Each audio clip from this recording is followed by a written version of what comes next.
ദൈവനാമത്തിന് മഹത്വം ധരിക്കട്ടെ. ഞാൻ ജന Jacob Bethel Baptist church Kothamangalam സഭയംഗമാണ്. ജേർണി ത്രൂ സാംസിൻ്റെ 99-ാം ദിവസത്തിലേക്ക് ഏവർക്കും സ്വാഗതം. ഇന്ന് നമ്മൾ ചിന്തിക്കാൻ പോണ വേദഭാഗം സങ്കീർത്തനം 61. സങ്കീർത്തനം 61ൻ്റെ തലക്കെട്ടിൽ നമുക്ക് കാണാൻ സാധിക്കും, ദാവീദ് രാജാവിനാൽ രചിക്കപ്പെട്ട ഒരു സങ്കീർത്തനമാണ് സങ്കീർത്തനം 61. അബ്ശലോമിൻ്റെ മത്സരകാലത്ത് താൻ ഒളിച്ചു താമസിക്കുമ്പോൾ എഴുതിയ ഒരു സങ്കീർത്തനമാണ് സങ്കീർത്തനം 61. തനിക്ക് ലഭിച്ച നന്മകളോർത്ത് നന്ദി പറയുകയും തൻ്റെ ആലയത്തിൽ തൻ്റെ നേർച്ചകളെ കഴിക്കുമെന്ന് തീരുമാനിക്കുന്ന ഒരു ഭക്തനെയാണ് ഈ സങ്കീർത്തനത്തിലുടനീളം നമുക്ക് കാണാൻ സാധിക്കുന്നത്. സങ്കീർത്തനം 61ൻ്റെ 1-ാം വാക്യം നമുക്ക് വായിക്കാം. ദൈവമേ, എൻ്റെ നിലവിളി കേൾക്കണമേ, എൻ്റെ പ്രാർത്ഥനയെ ശ്രദ്ധിക്കണമേ. ദൈവത്തിലുള്ള ദൈവഭക്തൻ്റെ വിശ്വാസം നമുക്ക് ഈ വാക്യത്തിൽ കാണാൻ സാധിക്കും. തൻ്റെ അപേക്ഷയെയും നിലവിളിയെയും കേട്ട് അതിനുത്തരമെല്ലാം പ്രാപ്തനായ ഒരു ദൈവമാണ് തൻ്റെ ദൈവം എന്നുള്ളൊരു ഉറച്ച വിശ്വാസം ദാവീദിൻ്റെ വാക്കിൽ നിന്നും പ്രകടമാണ്. നിലവിളി കേൾക്കുന്ന ദൈവം, പ്രാർത്ഥന ശ്രദ്ധിക്കുന്ന ദൈവം. ദാവീദും ദൈവമായിട്ടുള്ളൊരു ബന്ധത്തിൽ തൻ്റെ വിശ്വാസം എത്രത്തോളം ആഴമേറിയതാണ് എന്ന ദാവീദിൻ്റെ വാക്കിൽ നിന്നും പ്രകടമാണ്. അതുപോലെ നമ്മുടെ ജീവിതത്തിലേക്ക് തിരിഞ്ഞു നോക്കുമ്പോൾ ദാവീദിനെ പോലെ ആണോ ദൈവത്തിലുള്ള നമ്മുടെ വിശ്വാസം എന്ന് ചിന്തിക്കേണ്ടത് ആവശ്യമാണ്.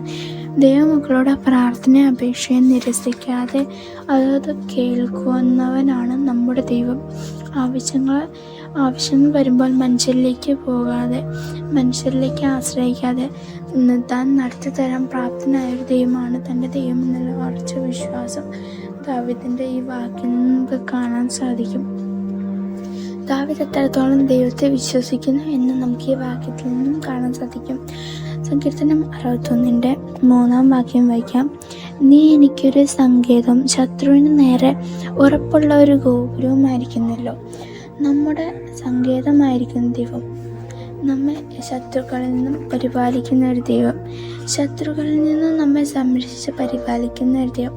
പല പ്രാവശ്യം ശത്രുക്കളിൻ്റെ അപ്പടിൽ നിന്നും ദാവീദ് രക്ഷപ്പെട്ടിരിക്കുന്നു. ഉറപ്പുള്ള വലിയ ഗോപുരം പോലെ, വലിയ ഒരു പാളയം പോലെ ദൈവം ദാവീദിന് ആശ്രയമായി തീർന്നിട്ടുണ്ട്. പല പ്രാവശ്യം ശത്രുക്കളിൽ നിന്നും താൻ രക്ഷപ്പെട്ടു പോയ ഒരു ഒറ്റ കാരണം ദൈവമാണെന്നുള്ളൊരു ഉറച്ച വിശ്വാസം ദാവീദിന്. തൻ്റെ ശത്രുക്കളുടെ മുന്നിൽ താൻ ഒരിക്കലും താഴ്ന്നു പോവാതെ, താൻ ഒരിക്കലും വീണു പോവാതെ, താൻ തോറ്റുപോവാതെ തന്നെ ജയാളിയെ എന്നും ഉയർത്തിക്കൊണ്ടിരുന്ന ഒരു ദൈവമാണ് തൻ്റെ ദൈവം. ഇനി ഉയർത്താൻ പ്രാപ്തനായ ഒരു ദൈവമാണ് തൻ്റെ ദൈവം എന്നുള്ള ഉറച്ച വിശ്വാസം ദാവീദിനുണ്ട്.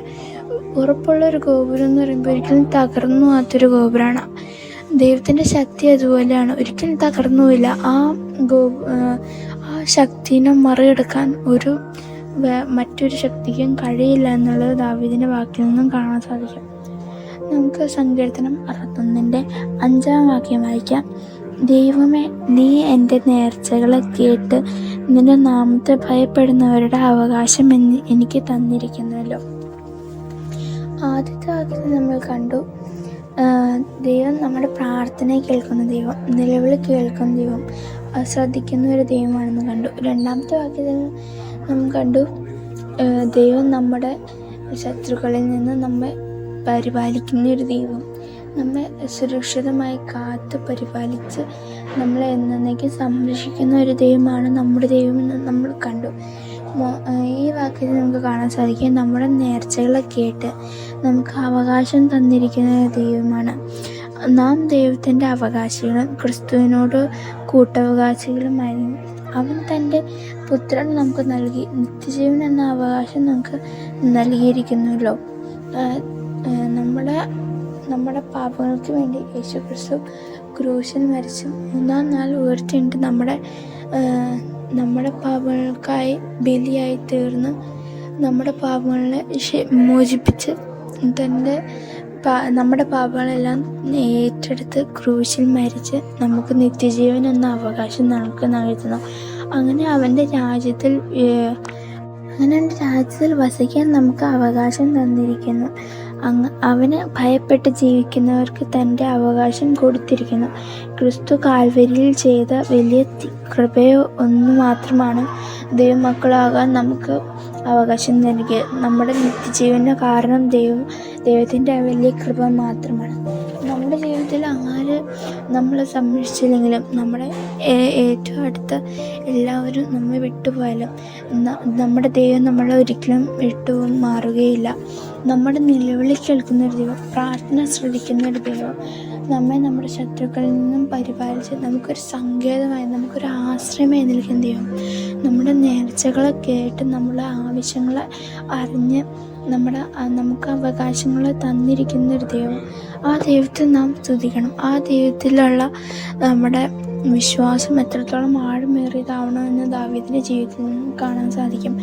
അങ്ങനെ ആയിരിക്കട്ടെ നമ്മുടെ ജീവിതം എന്ന് നമുക്ക് മനസ്സിലാക്കാൻ സാധിക്കും. ഈ വചനത്തിലുള്ള ബന്ധത്തിൽ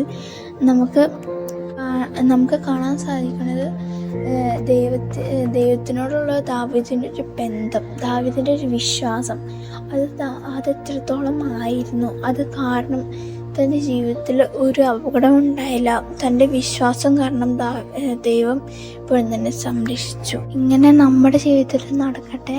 ഇങ്ങനെ നമ്മുടെ ജീവിതത്തിൽ ദൈവത്തിനോടുള്ള വിശ്വാസം ഉണ്ടാവട്ടെ എന്ന് പ്രാർത്ഥിച്ചുകൊണ്ട് ദൈവം നാം മാത്രം മാറ്റപ്പെടുമാറാട്ടെ.